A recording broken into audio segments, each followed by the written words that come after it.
Too many politicians are busy selling us nostalgic fantasies instead of preparing us for the future. This is because most people don't like radical change, and they fear the unknown. They want more stability, and in particular, they want to have a secure identity that will give meaning to their lives. This is why we see a wave of nostalgic political visions that look more to the past than to the future. Politicians in diverse countries, including the USA, Britain, Russia, India, and Poland, turn to traditional nationalist and religious stories and promise a return to some golden past.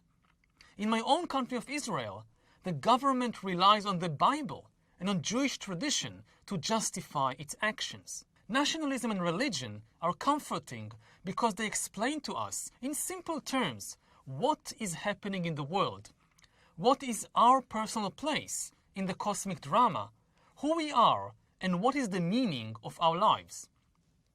Moreover, the nationalist and religious stories claim to be absolute and eternal truths that did not change for thousands of years, and that cannot be changed even by the technological and economic revolutions of the 21st century. They thus claim to provide an anchor of certainty in a stormy world. Unfortunately, the nostalgic fantasies of nationalism and religion will not solve the big problems of the 21st century. How to deal with climate change? What to do when AI pushes billions of people out of the job market? How to use the enormous new powers of genetic engineering?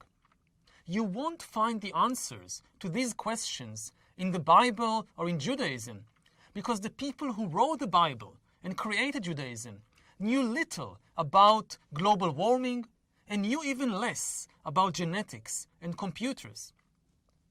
The reality of the 21st century is frightening, so I understand why people wish to turn away from it. But we don't have any choice. We have got to see reality as it is. And we have got to develop new political models that can deal with the unprecedented problems of the 21st century.